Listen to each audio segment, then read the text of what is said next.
তো আপনারা অনেকেই আমাকে দেখা হলেই সবসময় বলেন যে সাকিব ভাই, জিবরান ভাই, সুমন ভাইদের কি অবস্থা, ভৌতিষ্ঠের কি অবস্থা। চলুন আমরা কথা না বাড়িয়ে সরাসরি তার কাছ থেকেই ঘটনাটা শুনে ফেলি। সব তো ভুলে গেছি, মোটামুটি সব 10 বছর আগের কাহিনী। আমার তো গত মাসে কি করছি ওটা মনে থাকে না। এটা ওই শেষের দিকের একটা এক্সপিরিয়েন্স বলি। ভৌতিষ্ঠ মোটামুটি সুমন ভাই তো শরীর খারাপ হয়ে গেল লাস্টে। শরীর খারাপ হওয়ার কয়েকদিন আগের একটা ঘটনা। এটা এগেন আগেই বলিনি যে ঘটনা বিশ্বাস করতে হবে না। আমাদের একটা ঘটনা হয়েছে, ওটা আমি শেয়ার করতেছি। Going towards Sylhet. তো যেতে যেতে যেটা হয়েছে যে আমরা রাতে যাচ্ছিলাম। আমরা তো সবসময় রাতে ট্রাভেল করতাম, কারণ রাতে ট্রাফিক অনেক কম থাকে। সো এটা হচ্ছে 2012-13 ওই সময়কার কাহিনী আর কি। সো সুমন ভাই ড্রাইভ করছে আমরা যাচ্ছি, তখন রাত 1-1:30 মতো বাজে। হাইওয়েতে আছি আমরা। তো হাইওয়ে থেকে একটা বিফোর রিচিং সিলেট একটা ডানে বামে কোথায় জানি যেতে হয়, ভুলে গেছি কোন জায়গায় আর কি। ওই মৌলভীবাজার টুলুয়া থেকে এটা ডান বাম করতে হয় এটা কোন জায়গায়। সো ডান বাম করে ঢুকছি। তো যেতে যেতে সুমন ভাইয়ের শরীর খারাপ লাগছে। সুমন ভাই তখন বলছে যে আমার তো শরীরটা একটু খারাপ লাগতেছে, সাকিব তুমি চালাও। তো এটা আচ্ছা ঠিক আছে, খারাপ লাগতেই পারে, রাত্রেবেলা বেরিয়েছি আমরা। তো ঠিক আছে আমি চালাচ্ছি, ফাইন। তো আমি ড্রাইভ করা শুরু করলাম, গাড়ি থামিয়ে চেঞ্জ করে আই এম ড্রাইভিং। সুমন ভাই বসে আছে প্যাসেঞ্জার সিটে, পিছিয়ে ছিল। ড্রাইভ করতেছি একটু পরে আমারও শরীর খারাপ লাগছে। আমার একটা মাথা ব্যথার প্রবলেম আছে, দেখি মাথা ব্যথা, অ্যাকিউট মাথা ব্যথা শুরু হয়েছে। আমি কনসেন্ট্রেট করতে পারছি। ওই সময় আমি তখন বলছি যে এই আমারও তো শরীর খারাপ লাগছে, যে তুই চালা। আবার গাড়ি থামালাম, আবার জীবন গিয়ে উঠলো, আমি গিয়ে পিছিয়ে উঠলাম। তো মিনভাইল আমি প্যারাসিটামল খেয়ে ফেলছি, সুমন ভাই একটু আগে ওষুধ খেয়েছে। জিবরান চালাতে যেতে জিবরান একটু পরে বলে যে দোস্ত আমারও শরীরটা ভালো লাগছে, আমি কনসেন্ট্রেট করতে পারছি না। আমি তো বিপদে বললাম যে তখন না হঠাৎ করে থ্রি অফ আস যে হোয়াট ইজ হ্যাপেনিং, তিনজনের একসাথে কেন শরীর খারাপ, এটা খুবই অড একটা জিনিস। এদিকে আবার ওই যে যারা পুরোনো ভৌতিষ্ঠের গল্প শুনছে ওরা জানে যে আমাদের আর্লি ওয়ার্নিং সিস্টেম হচ্ছে জিবরান আর সুমন ভাই, ওরা কিছুটা বুঝে কিছুটা হচ্ছে নাকি, আমি কখনোই কিছু বুঝি না। তখন আমি বললাম যে কি মানে সুমন ভাই আর ইউ ফিলিং এনিথিং, তিনজনের শরীর খারাপ। সে বললাম না I am not feeling anything, কি হচ্ছে যাই না। যাই হোক, তখন আমরা ডিসাইড করলাম ঠিক আছে আমরা একটা কাজ করি, এভাবে ডেঞ্জারাসলি না চলে কোনো পেট্রোল পাম্প পেলে, এই যারা হাইওয়েতে ট্রাভেল করছেন জানেন যে পেট্রোল পাম্পের পাশে বড় জায়গা থাকে, মানে ছোটো ছোটো পেট্রোল পাম্প আছে, ওখানে গাড়ি রেখে ঘুম দেওয়া যায়। আচ্ছা 5 মিনিটের মধ্যে যদি পেট্রোল পাম্প পাই ওখানে নেমে আমরা একটা ঘুম দিব, অথবা আমরা গাড়ি রাস্তার সাইডে একটা ঘুম দেওয়ার ব্যবস্থা করবো। লাকিলি তখন যেতে যেতে দেখি হঠাৎ করে একটা ছোট্ট একটা ছাপড়া হোটেল, হাইওয়েটা আমার পাশে থাকে না, ছোট ছাপড়া হোটেল টাইপের, ওই টিনের চাল, বেড়ার মাচা, ওইসব ওয়াল, ওই টিন টুন মিলায়, বেড়াটা মিলায় একটা হোটেল। এবং যেটা হয় যেসব জায়গায় সামনে অন ডিসপ্লে থাকে, যে মুরগির ঝোল, মাছ, ভাজি, ভাত, এগুলো অন ডিসপ্লে থাকে। তখন মোটামুটি রাত 2-2:30 এরকম ছোট্ট হোটেল। ওইটা দেখেই তো আমার শরীর খারাপ থাকুক ভালো থাকুক খাবার দেখলে খেতে ইচ্ছে করে। দেখেই তো আমি এক্সাইটেড, সুমন ভাই চলেন খাই, সে খাওয়া নাকি, আচ্ছা চলো। সো আমরা গাড়ি পার্ক করলাম, পার্ক করে গেলাম, গিয়ে দেখলাম যে ওখানে একটা বয়স্ক লোক, 70-70 হবে, দাঁড়িয়েলা চিকন দাঁড়িয়েলা একটা বয়স্ক লোক, এখন তার সাথে পিচ্ছি একটা থাকে না হোটেলটা পিচ্ছি। তখন ধরো রাত 2-2:30 বাজে, তো আমরা দেখলাম যে একজন বয়স্ক লোক আছে, একটা পিচ্ছি আছে, এটা নিয়ে বেশি চিন্তা করি না, যে বুড়া লোক আছে ঠিক আছে, পিচ্ছি আছে কোনো টেনশন হয়নি। আমরা বসলাম যে কি আছে, বলে কি আছে, কি খাবেন, মুরগি আছে, মাছ আছে, ডিম আছে, ডিম আমার পছন্দ, ডিম শুনে তা বলছি যে দেন ডিম দিয়ে শুরু করেন। তারপরে মোটামুটি আমরা তিনজন ফাটায় খাইছি, বুঝছো, ফাটায় খাইছি। লাস্টে চা খাবেন নাকি, হ্যাঁ চা খাবো, চা চু খাইছো, 3টার মতো বাজে, 3-3:30 বাজে গেছে। তো খাওয়াটা শেষ করে না, we are feeling very good, যে শরীরটা ভালো লাগতেছে এখন, ওই যে আমার মাথা ব্যথা চলে গেছে, সেই হ্যান ত্যান, অল ফিলিং গুড। বললে তো ধর সুমন ভাই বললো যে আচ্ছা আমি চালাই, জীবন বলছে সুমন ভাই আমি চালাবো, সুমন বলছে না আমি চালাই। আমিও চালাইতে চাই না, কারণ আমার অন্যের গাড়ি চালাইতে পছন্দ হয় না। এই জন্য আমি কখনো সুমন ভাইয়ের সাথে যখন ভৌতিক ট্রিপে গেছি 99% মতো টাইম সুমন ভাই চালাইছে। আদার দেন আসছে না যে সুমন ভাই ঘুম লাগছে তখন চালাম, ওইটা না হলে আমি চালাইতাম না। তো সুমন ভাই এটা জানে, তখন জীবনও জানে, ওই জন্য জীবন জিজ্ঞেস করছে সুমন ভাই আমি চালাবো নাকি আপনি চালাবো, আমি চালাবো, ফিলিং ফাইন। তখন দেখা গেল আমরা তিনজনই এবার ফিলিং ফাইন, আমরা তিনজনই এবার ফাইন। তারপর তো আবার গাড়িতে উঠলাম, হেভি আড্ডা মারতে মারতে আমরা মোটামুটি সকাল 6টার দিকে পৌঁছেছি, যেখানে পৌঁছানোর কথা, এটা বর্ডারের কাছাকাছি একটা জায়গা পৌঁছেছি। তো ওখানে একটা বাসায় উঠছি, বাসায় একটা রুম আছে যেটা টিপিক্যাল আর কি, রুমে আওয়াজ টাওয়াজ হয়, ওখানে শাড়ি পরা কাকে দেখা গেছে রাতের বেলায় এই সেই। সো সুমন ভাইয়ের কাছে খবর আসছে, তো ওই জন্য আমরা এখানে গেছি। তো ওরা খুব এক্সাইটেড যে কি বলে খতিস্তা আসছে, সুমন ভাই আসছে, কিছু একটা হবে আর কি। তো আমরা ওখানে গেলাম, গিয়ে আমরা ঘুমাইলাম, 2টা-3টা পর্যন্ত ঘুমাইছি। ঘুম থেকে উঠে তারপরে আড্ডা মারলাম, লোকাল একটু ঘুরে দেখলাম ওখানে। আর সুমন ভাই তো যেখানেই যায় চ্যানেল লোক বের হয়ে যাবে, পোলা পাইন আসে, এসব গিটার টিটার গান টান এগুলো হইলো।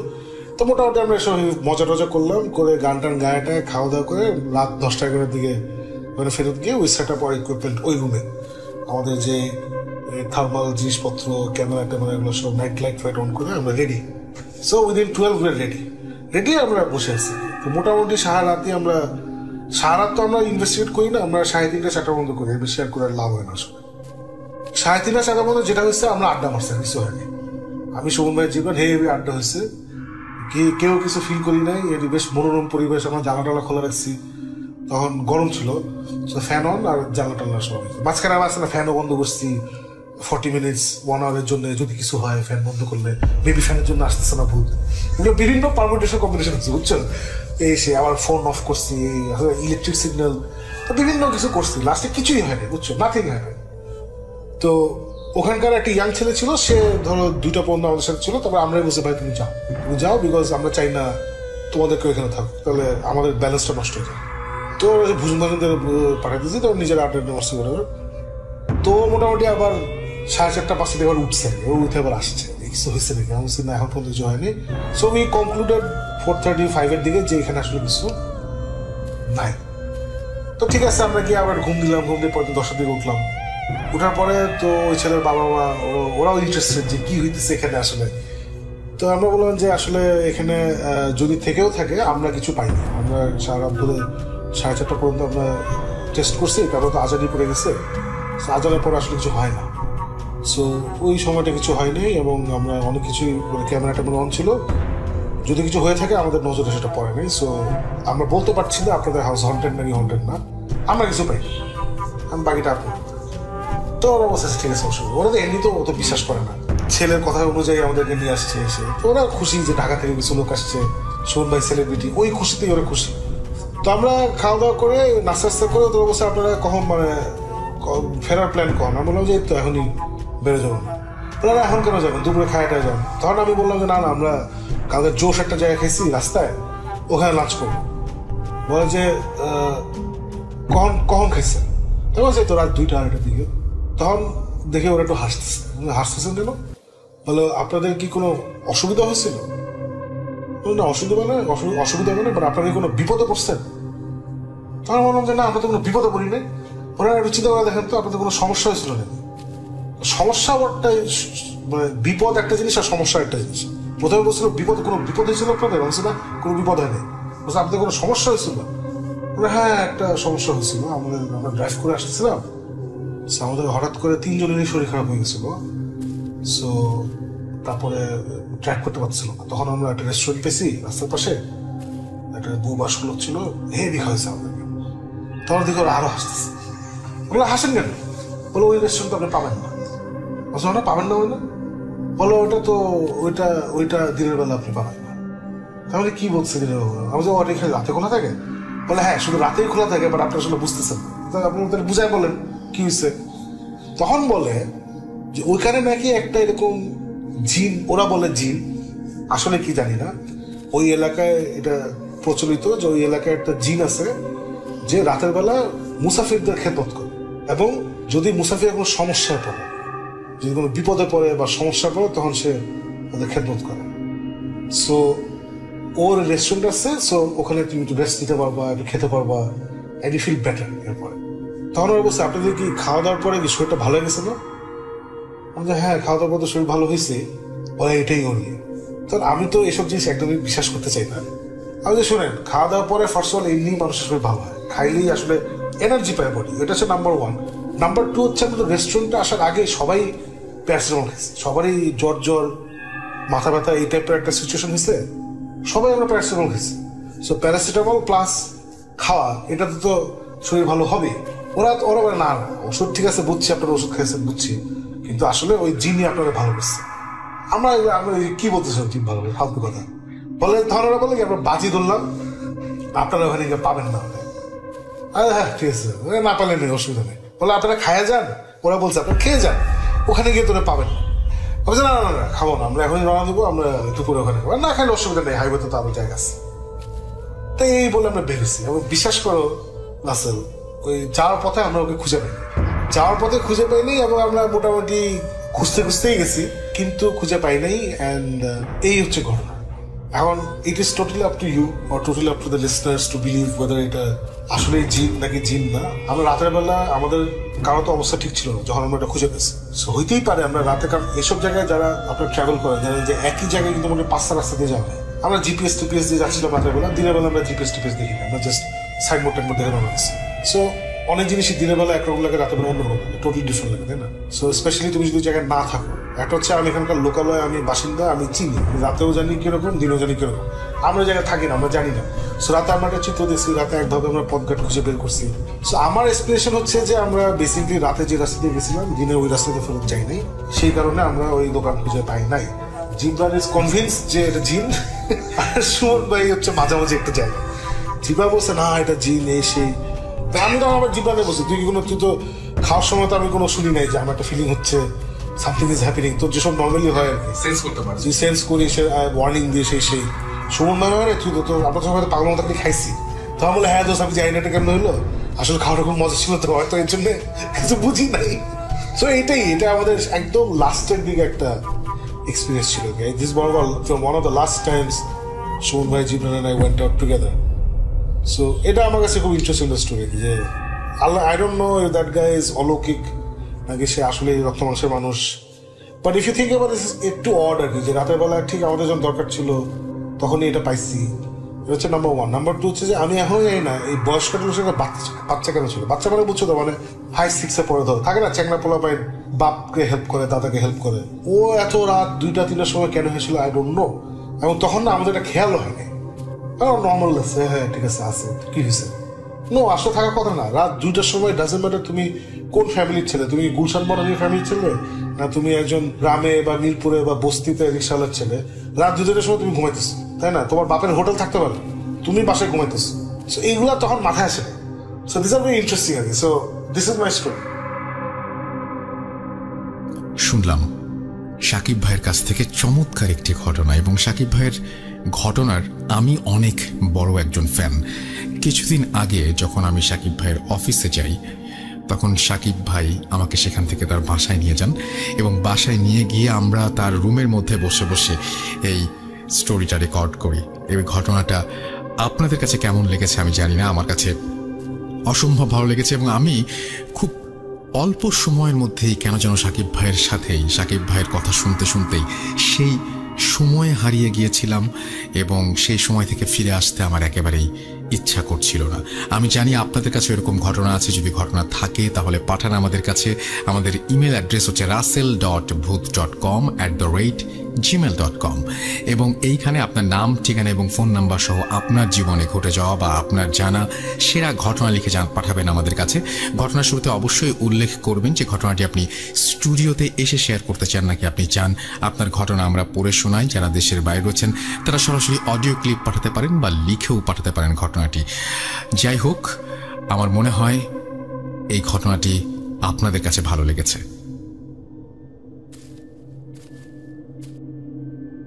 Spirit, be here with me.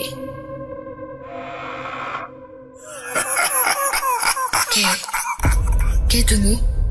Booth.com. The fear returns with Russell.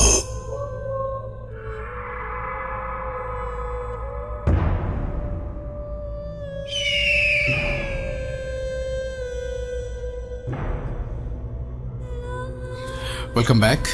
এবং আমার সাথে আছে, আপনার নামটা আরেকবার প্লিজ বলবেন।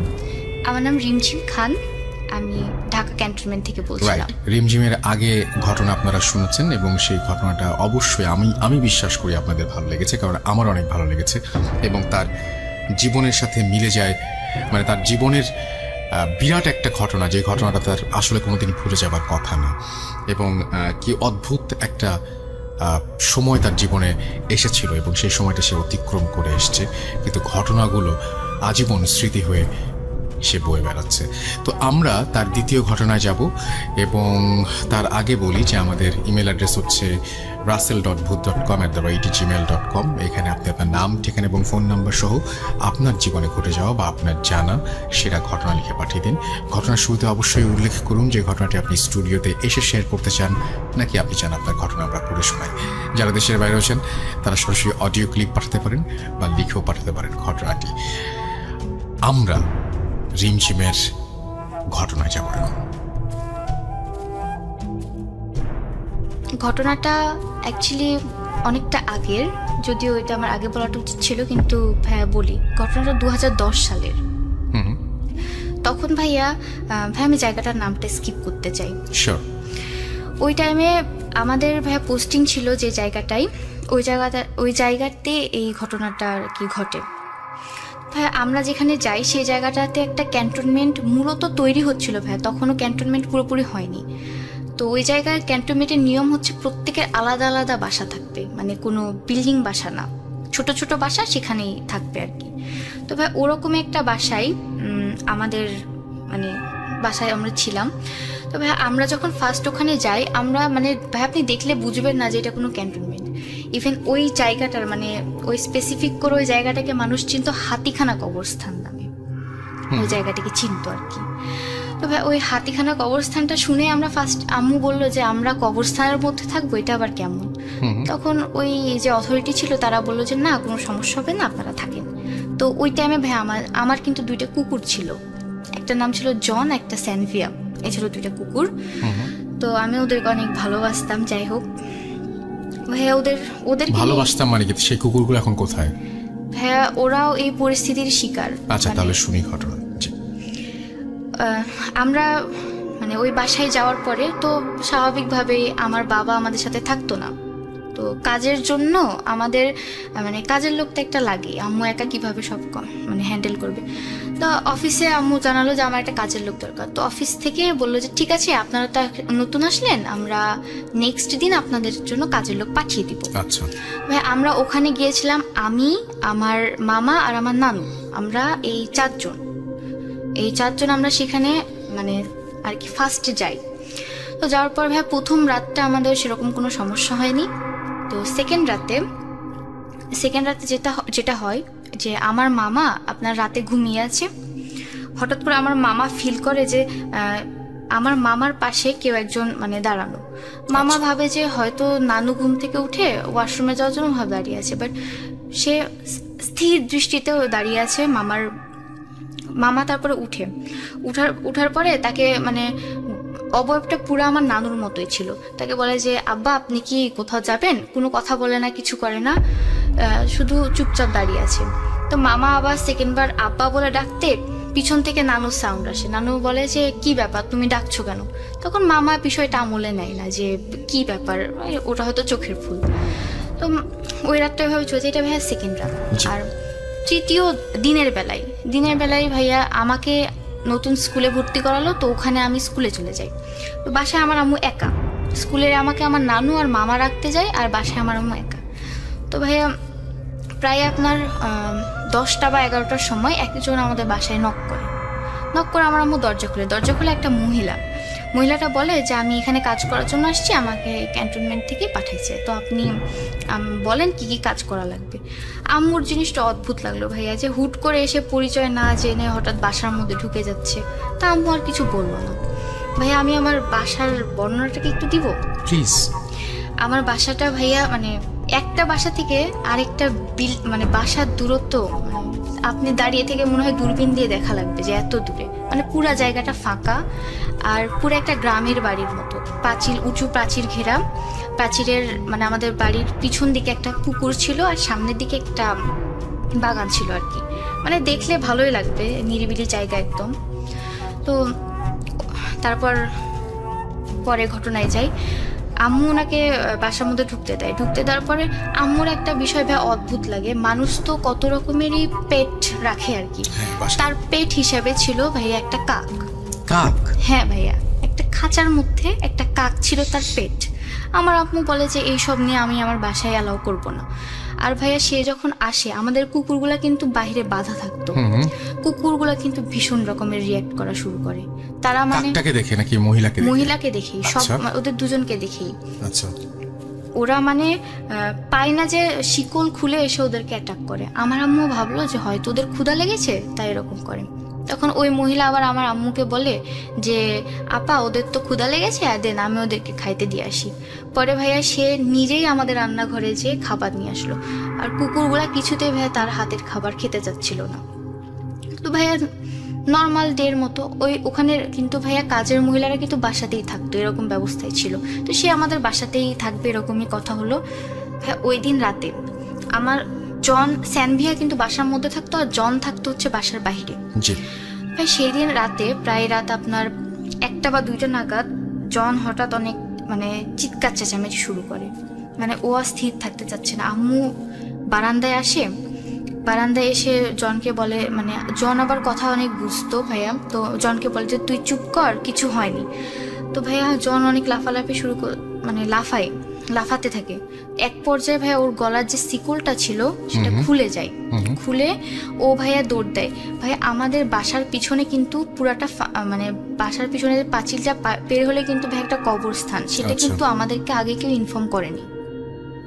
তো ভাইয়া ও একদম মানে কিভাবে যে ও এত উঁচু পাঁচিল টপ করলো ভাইয়া সেটা বুঝতে পারলাম না। ও একদম পাঁচিল টপকে একদম ওই জঙ্গল মানে বাড়ির পিছনের কবরস্থানে চলে গেছে ওদিকে। আমার আম্মু তো চিৎকার শুরু করে। পরে লোকজন ডাকাডাকি করার পরে মানে ক্যান্টনমেন্ট থেকে লোক আসে যে জন কোথায় গেল, ওকে খুঁজে পাওয়া লাগবে। সকাল হয়ে যায় কিন্তু জনের কোনো খোঁজ পাওয়া যায় না ভাইয়া। ওরা খুঁজতে খুঁজতে হঠাৎ আমাদের একটা পরিচিত আঙ্কেল ছিল, ওই আঙ্কেলের পায়ের কাছে গাছ থেকে কিছু একটা এসে পড়লো। আঙ্কেল পায়ের কাছে তাকাতেই দেখে যে ওটা হচ্ছে আমার জনের মাথা। মানে কেউ আমার জনকে, সরি আমার কান্না পাচ্ছে ওর কথা মনে করে। না স্বাভাবিক, খুব স্বাভাবিক। ওর কাটা মাথাটা, ওর বডির কোনো অংশ বিশেষ পাইনি। পরে ওনারা ওই মাথাটা নিয়ে আমাদেরকে এসে দিয়ে যায়। ভাইয়া আমি তো মানে শেষ। আমার ওরা মানে মানুষের মতো ওদেরকে ভালোবাসে। এটা মানুষের পক্ষে করা কিন্তু অসম্ভব, তাই না? একদমই ভাই, এটা মানুষের পক্ষে করা অসম্ভব, সেটা আমরা শুনেই বুঝতে পারছি। আর ভাই যদি মানুষও যদি করে থাকে, অত উঁচু কাঠের গাছগুলার মধ্যে কেন মাথাটা রেখে আসবে? যদি মানুষই করতো সে নিচেই ফেলে যেত। সেখানে ওঠাও তো অনেক মুশকিল আসলে। হ্যাঁ ভাইয়া। তারপরে এটা আমরা স্বাভাবিকভাবে নিলাম। আম্মু ভেবেছে হয়তো কোনো জঙ্গলিদের কাজ, হয়তো কোনো সাঁওতালরা তো আবার এগুলো খায়, তো ভাবছে ওরা কথা না, এরকম করার কথা না। যাই হোক এটা মানে আমরা স্বাভাবিকভাবেই নিলাম। জি। আর আমি তখন ছোট, তো এত কিছু মাথায় আমার ছিল না, আমরা তো যথেষ্ট আপসেট। পরের দিন ভাইয়া সকাল মানে গেল, কোনো সমস্যা হলো না। কিন্তু ভাই আরেকটা অদ্ভুত বিষয় সেটা হচ্ছে ওই যে বললাম যে কাজের মহিলার যে কাকটা, জি জি জি, সেই কাকটা কিন্তু ভাইয়া ওর ঠোঁটগুলা ভাইয়া লাল ছিল। কাকের ঠোঁট লাল, মানে ওই আমার মানে জনের যেদিন মাথাটা নিয়ে আসলো আমাদের, যেদিন মানে ওকে মেরে ফেলা হলো, তারপর আর ওই দিন কিন্তু কাকের ঠোঁটটা আম্মু ভালো করে লক্ষ্য করে, কাকের ঠোঁটটা লাল ছিল। তার মানে ও রক্তাক্ত কিছু খেয়েছে ওরকম, কিন্তু ও তো খাঁচায় থাকে। হ্যাঁ ভাইয়া ও খাঁচায় থাকে। আমার আম্মু বলে যে তোমার কাক কি খাঁচা থেকে বের হয়ে কিছু খেয়েছে? বলে যে না, আমার কাক খাঁচাতেই থাকে। তখন আমার আম্মুর জিনিস আসলে অদ্ভুত লাগে। আর ওই মহিলাটারও ভাইয়া কাজকর্মগুলো অনেকটাই অদ্ভুত টাইপের। আচ্ছা। তো ভাইয়া সেই মানে আমাদের বাসায় তো মনে করেন মোটামুটি শোকই চলছে। এইভাবে 2-3 দিন গেল।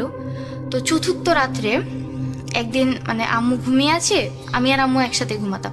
হঠাৎ করে ভাইয়া যে মাংস যদি কেউ হাড্ডিগুলাকে খায় তাহলে যেরকম একটা মানে সাউন্ড হয় না, ওরকম একটা সাউন্ড হচ্ছে। সাউন্ডটা আসছে আমাদের ভাই সিঁড়ির ঘর থেকে। এখন আমার আম্মু আমাকে শুয়ে রেখে ভাবছে যে দেখি কি হচ্ছে। ভাইয়া সেই দিন তখন আমার মানে আম্মু সিঁড়ির ঘরের যে দরজাটা সেটা খুলে দেখলো যে ভাইয়া আমাদের যে কাজের লোক মেয়েটা যে আছে সে ভাইয়া আমাদের ফ্রিজ থেকে বের করে যে কাঁচা মাংসগুলো আছে সেগুলো বসে থেকে খাচ্ছে, কাঁচা মাংস খাচ্ছে সে। আমার আম্মু তো অবাক।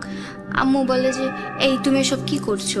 ওই মহিলাটা বলে যে আপা আমার অনেক ক্ষুধা লেগেছিল। তো ও একদম স্বাভাবিকভাবে বলছে যে আপা আমার অনেক ক্ষুধা লেগেছিল, সেই জন্য আমি মাংস খাচ্ছি। তখন বলে আম্মু বলে যে কেন, তুমি তো রান্না করাও খেতে পারতা। বলে যে না আপা, আমার কাঁচা মাংস খেতেই ভালো লাগে। জিনিসটা আমার আম্মুর একদমই ভালো লাগেনি।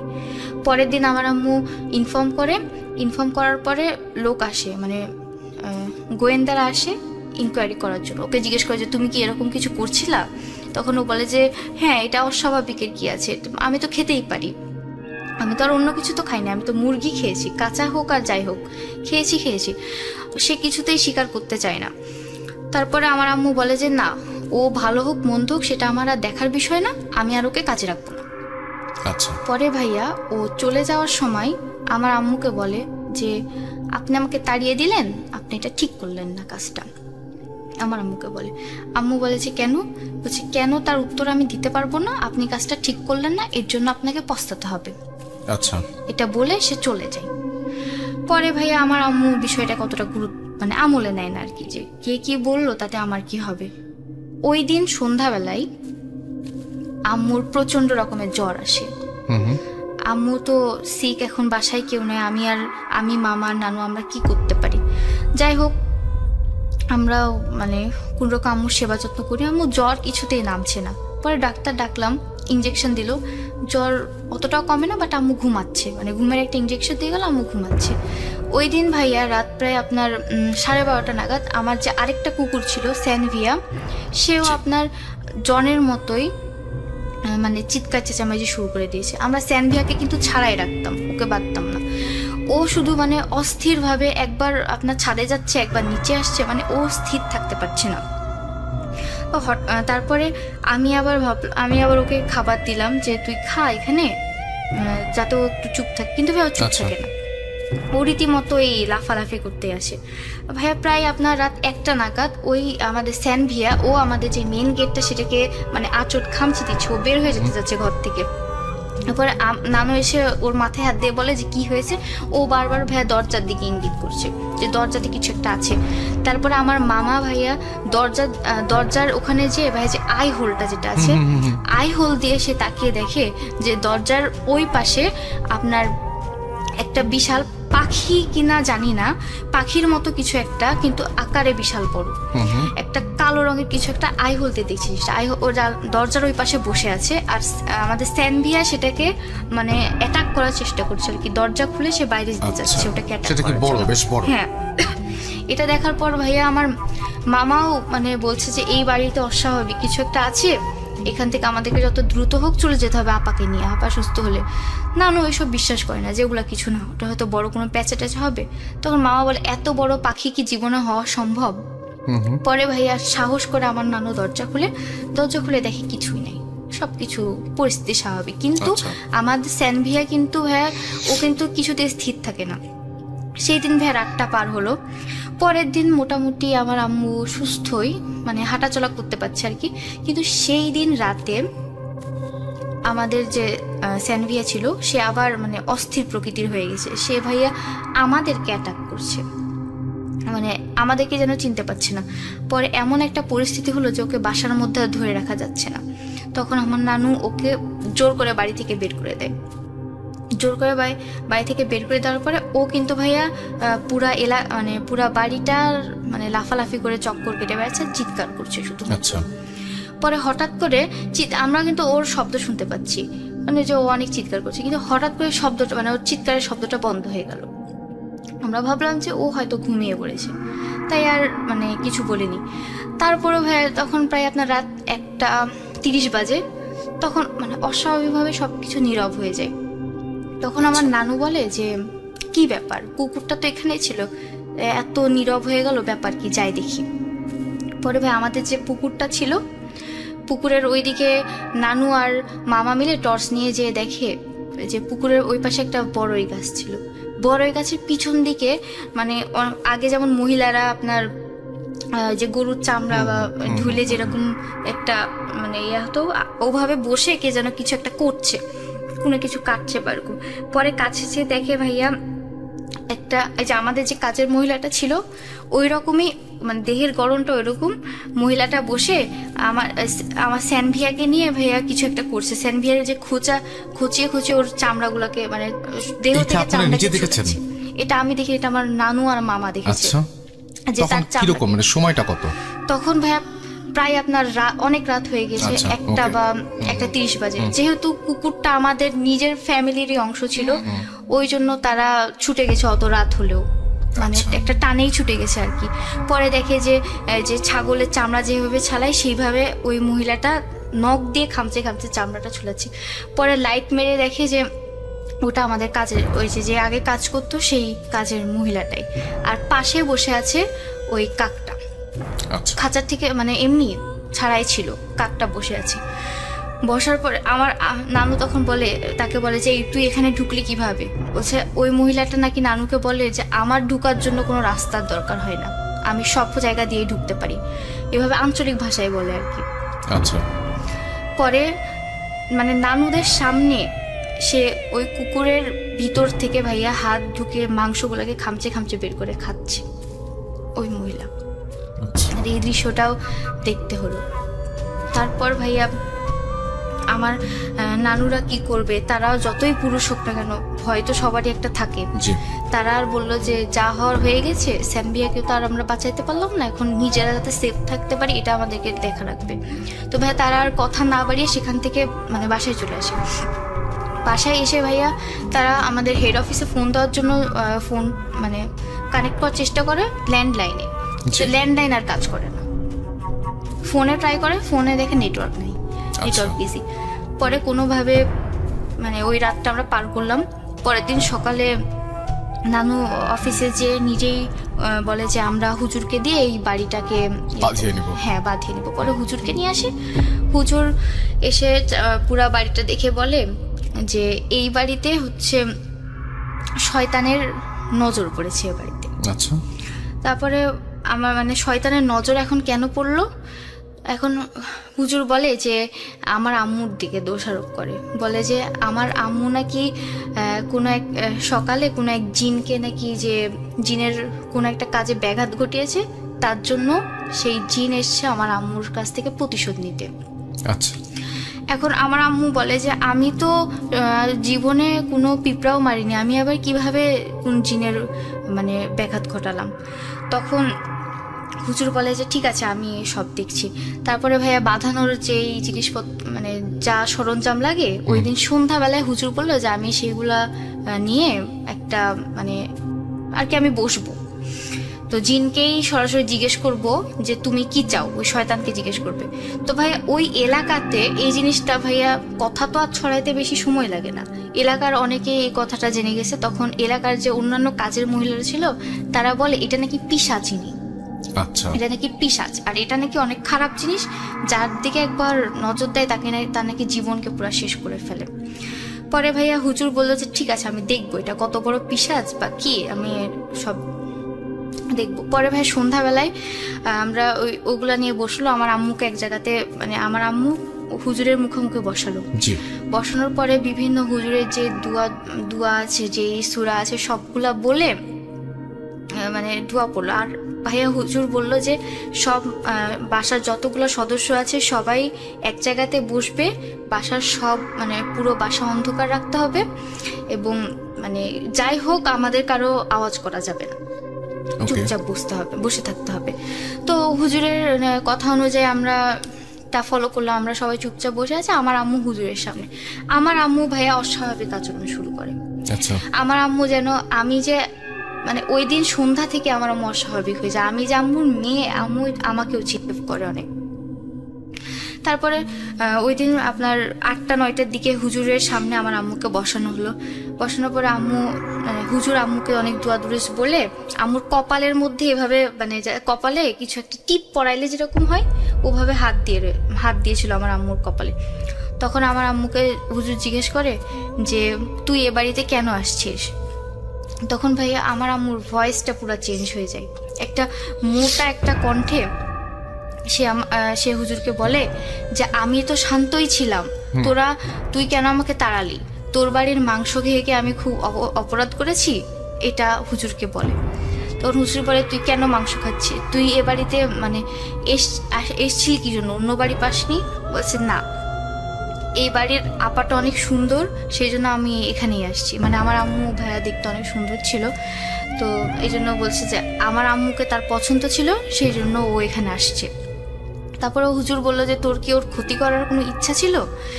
তখন ও বলে যে না, আমি ওর কোনো ক্ষতি করতাম না, ও আমাকে তাড়াইলো কি জন্য। তারপরে বললো যে আচ্ছা ও আর মানে তোকে তাড়াবে না, তুই আর ওর কোনো ক্ষতি করিস না, তুই চলে যাস। বলে না আমি যাব না, আমি ওর বাচ্চাকে নিয়ে যাব।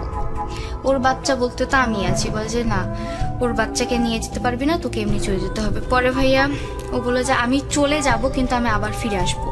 এটা বলে ভাইয়া মানে পুরা বাসাটা মানে যে আপনার লাইটটা যদি ফিউজ হয়ে যায়, যেরকম জ্বলনিভু করে, হঠাৎ করে আমাদের বাসার সব লাইটগুলো ওই রকম করতে অন্ধকারই ছিল, কিন্তু কিভাবে এই জিনিসটা হলো সেটা কেউ বুঝতে পারলো না। পরে ও যে চলে গেল সেটা আমরা বুঝতে পারলাম, কারণ আমাদের ঘরের প্রত্যেকটা বাল্ব ফেটে গেছে, ও এটা করেও চলে গেছে। এরপর থেকে ভাইয়া আমার মানে আম্মু যতবারই আর কি প্রেগনেন্ট হতো, আর মানে আমার কোনো ভাই বোনে টিকতো না আর কি, একদম মানে সাথে সাথেই নষ্ট হয়ে যেত। সেটা ওর দেওয়া অভিশাপে, সেটা ছুটেছে, কিন্তু অনেক কষ্ট করতে হয়েছে আর কি। আর ভাইয়া এর মাঝে ভাইয়া আমি বলি, আমি আমার আম্মুকে নিয়ে যতগুলো স্বপ্ন দেখি সেগুলা ভাইয়া মানে জানি না কেন সত্যি হয়। ভাই আমি কি বলবো? হ্যাঁ বলেন বলেন। ভাই একদিন আমি সন্ধ্যাবেলায় স্বপ্নে দেখছি যে আমার আম্মু তখন প্রেগনেন্ট ছিল। ভাইয়া স্বপ্নে দেখি যে আমার আম্মু সিঁড়ি থেকে পড়ে যাচ্ছে সন্ধ্যাবেলায়, আর একটা লাল রঙের পা আমার আম্মুকে ধাক্কা দিয়ে ফেলে দিচ্ছে। এটা আমি স্বপ্নে দেখি। তারপরে ভাই আমি ভাবি যে স্বপ্নেই তো দেখলাম, এটা আবার সত্যি হবে কি। তখন ভাই সন্ধ্যার আজান দিচ্ছে, আমি দেখি যে পাশে আমার আম্মু নাই। তা আমি ভাবলাম যে আম্মু আবার কোথায়। পরে আমি ছাদে যেয়ে দেখি আমার আম্মু দাঁড়িয়ে আছে। আম্মু বলে যে এখন তো সন্ধ্যা হয়ে গেছে, চলো আমরা যাই। ভাই আমরা যাওয়ার জন্য মানে আসলাম, সিঁড়ির যে ঘরটা আছে ছাদের ওপরে, সিঁড়ির ঘর থেকে ভাই মানে মানুষের পায়ের আওয়াজ আসছে। এটা তো অসম্ভব, আমাদের বাসায় তো তখন পুরুষ বলতে আমার মামা আর নানু, তো অন্য কেউ, ওরা তো ছাদের ঘরে যাবে না। পরে আম্মু গেল যে আম্মু বলে যে তুমি থাকো, আমি দেখে আসি যে ঘরের মধ্যে কি। ভাইয়া আম্মু ঘরের মধ্যে যে দেখে ভাইয়া দুইটা পা স্থির, মানে ফ্লোরের মধ্যে দুইটা পা মানে পড়ে আছে আর কি, শুধু কাটা দুইটা পা। আম্মু এটা দেখে ভাইয়া পিছনে সরে আসতে যে জাস্ট আপনার সিঁড়ি থেকে পড়ে যায় আম্মুর ওই বেবিটা আর কি নষ্ট হয়ে যায় তখন। আচ্ছা, এই যে আপনি এই স্বপ্ন যে সত্যি হয়, এইটার কোনো ব্যাখ্যা পেয়েছেন নাকি আপনি জানেন না এখনো পর্যন্ত কেন মনে হয়? ভাই এটা আমি অনেক হুজুরের কাছে মানে পরিচিত হুজুরকে বলেছি যে ভাই আমার অনেক স্বপ্ন এরকম সত্যি হয়েছে। এটা তো ভাই একটা বললাম, আরো অনেক স্বপ্ন এরকম হয়। ভয়ঙ্কর কিছু হয়েছে? হ্যাঁ ভাই ভয়ঙ্কর তো হয়। কিরকম বলেন তো? ভয়ঙ্কর যেমন ভাইয়া আচ্ছা, এটা নয় আমরা একটু পরেই শুনছি।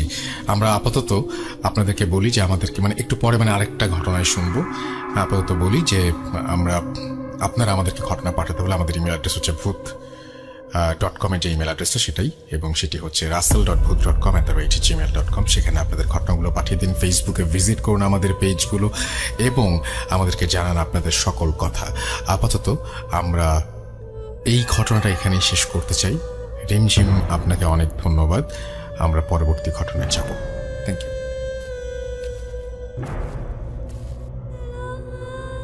Spirit, be here with me.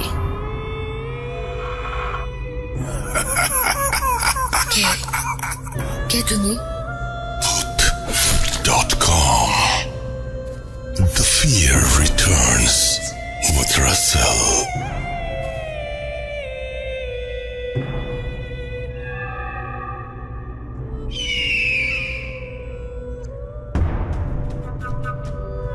আপনাদের সবাইকে স্বাগত জানাচ্ছি আমি রাসেল ভূত.com-এ, এবং আশা করছি যে আপনারা সবাই ভালো আছেন এবং সবসময় ভালোর দলে আছেন।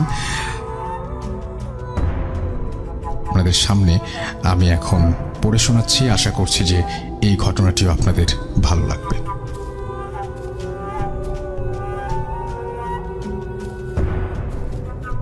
আসসালামু আলাইকুম রাসেল ভাই, আমি আবরার শাহরিয়ার অভি বলছি রাঙামাটি থেকে। আমি জানি আপনি সবসময় ভালোর দলেই থাকেন, তাই কেমন আছেন জিজ্ঞেস করলাম না। আজকে আমি আমার জীবনে ঘটে যাওয়া অত্যন্ত ভয়ঙ্কর ঘটনাটি শেয়ার করলাম। ভালো লাগলে পড়ে শোনাবেন। যাই হোক, চলে যাচ্ছি ঘটনায়।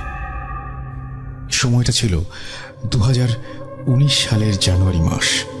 আমি এবং আমার বন্ধু শাকিল, আমরা দুজনই গিয়েছিলাম ঢাকার একটি স্বনামধন্য প্রতিষ্ঠানে একটি বিশেষ বিষয় সম্পর্কিত প্রশিক্ষণে। বলে রাখা ভালো, আমার বন্ধু শাকিল আগে প্রশিক্ষণ কেন্দ্রে পৌঁছায়। ব্যক্তিগত কারণে এবং ব্যস্ততায় আমি তার 2 দিন পর যোগ দেই। আমি রাঙামাটি থেকে রাত 8টায় ঢাকার উদ্দেশ্যে রওনা হই এবং পরদিন সকালে প্রশিক্ষণ কেন্দ্রে গিয়ে পৌঁছাই। প্রথম দিন ছিল, তাই সকালবেলা অফিস ভবনে আমার নাম জমা দিয়ে সেদিনের মতো সকলের সাথে প্রশিক্ষণ ক্লাস শেষ করলাম। দুপুরের খাবার সবাই একসাথেই খেলাম এবং বিকেলবেলা বন্ধুদের সাথে নিয়ে চারপাশটা দেখতে বের হলাম। প্রশিক্ষণ কেন্দ্রটি ছিল প্রায় 5 একর জায়গার ওপর। বিশাল প্রশাসনিক ভবন, প্রশিক্ষণ ভবন, পুরুষ হোস্টেল, মহিলা হোস্টেল ও একটি মসজিদ। চারপাশটা ঘুরতে ভালোই লাগছিল।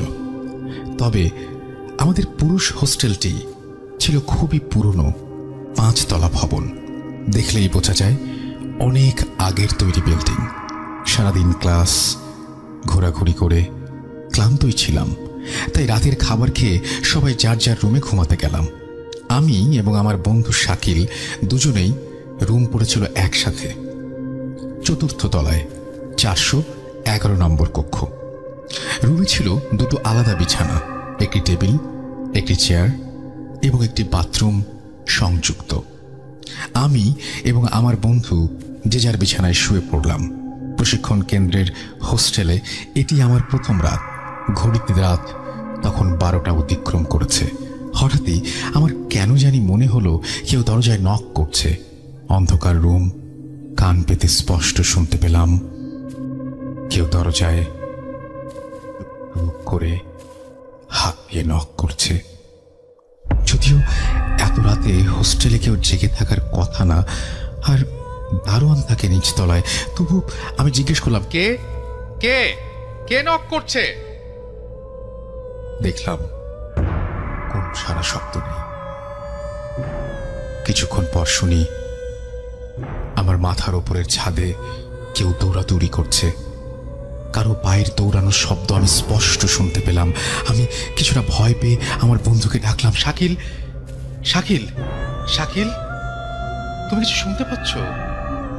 শাকিল উত্তরে বলল, শুনছি, চুপ করে শুয়ে থাকো, কোনো কথা বলার দরকার নেই।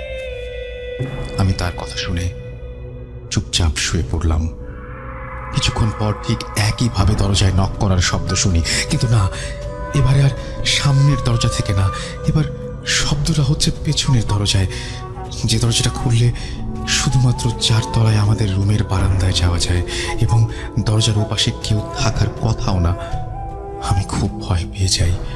হঠাৎই রুমের ভেতর আকস্মিকভাবে কিছু একটা ওপর থেকে পড়লো। একজন মানুষ ওপর থেকে লাফ দিয়ে নামলে যেমনটা শব্দ হওয়ার কথা ঠিক তেমনি শব্দ হলো এবং পুরো বিছানাটা যেন সাথে সাথে কেঁপে উঠল। আমি এবং আমার বন্ধু শাকিল দুজনেই অন্ধকার রুমে বিছানা থেকে লাফ দিয়ে উঠে গেলাম এবং অদ্ভুত ব্যাপার হলো, আমি আমার বন্ধুকে জিজ্ঞেস করলাম, কিছু অনুভব করলে? সে আমাকে বলল, তুমি কিছু অনুভব করলে? দুজনের প্রশ্ন এক। আমাদের বুঝতে বাকি রইল না, সামথিং ইজ রং। আমার বন্ধু খুব ভয় পেয়ে তার বিছানা ছেড়ে আমার বিছানায় এসে একসাথে শুয়ে থাকে। সে আমাকে বলে, গত 2 দিন আগে যখন সে আমার আগে এখানে আসে, সে একা একাই ঘুমোতে গিয়েছিল এবং মাঝরাতে ঠিক একই শব্দ শুনেছিল। আমি কোনো কথা না বাড়িয়ে চুপচাপ শুয়ে থাকি। কিছুক্ষণ পর ওয়াশরুম থেকে পানি পড়ার শব্দ ভেসে আসতে লাগলো। ভাবলাম পানির কলটা হয়তো ঠিক মতো বন্ধ করা হয়নি, তাই পানি পড়ছে, কিন্তু ধীরে ধীরে পানি পড়ার শব্দটা যেন বেড়েই চললো। আমার মনে হলো, আমার মনে খুব কৌতুক আর খুব ভয় কাজ করছিল। আমি আমার বন্ধুকে বলি, চল ওয়াশরুমে গিয়ে দেখি একটু, কিন্তু সে ভয়ে আতঙ্কিত ছিল। তাই আমি একা একাই উঠে লাইট অন করলাম। ওয়াশরুমে রেখে ভেতরে গিয়ে দেখি বাতিটা জ্বালানো কিন্তু আমার স্পষ্ট মনে আছে আমি বাতি অফ করেই ওয়াশরুমের দরজা লক করে গিয়েছিলাম।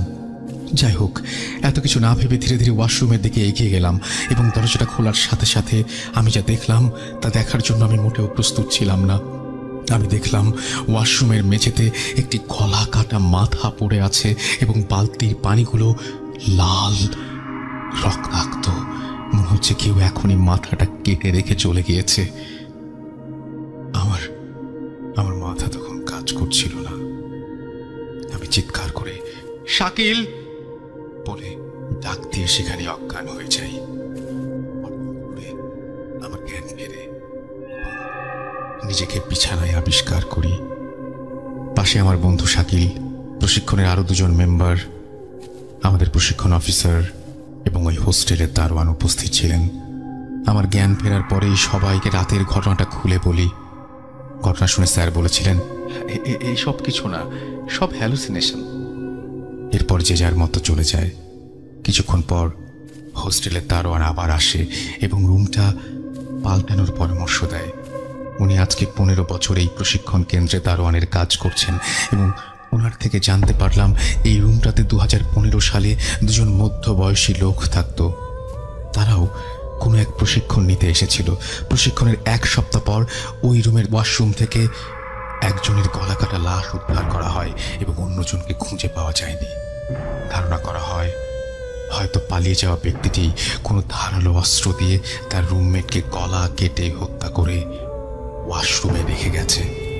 তারপর থেকে ওই রুমে যারাই থাকে মাঝরাতে এমন কোনো না কোনো ঘটনা ঘটে থাকে। দারোয়ানের কথা মতো আমরা ঘটনাটি কারোর সাথে শেয়ার করলাম না এবং 10 দিন প্রশিক্ষণের পর নিজ বাড়ি রাঙামাটিতে ফিরে আসি। এই ছিল রাসেল ভাই আমার জীবনে ঘটে যাওয়া সবচেয়ে ভয়ঙ্কর ঘটনা। আশা করি ভালো লেগেছে। আপনার শাহরিয়ার অভি, বয়স 22, রাঙামাটি, পার্বত্য চট্টগ্রাম জেলা। তো এই ছিল আমাদের প্রথম স্টোরি। আমরা পরের স্টোরিতে যাব, আমাদের সাথেই থাকুন।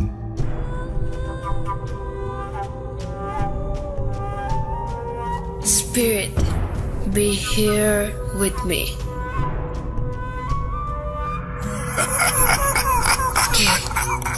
¿Qué তুমি? Put.com. The fear returns with Russell.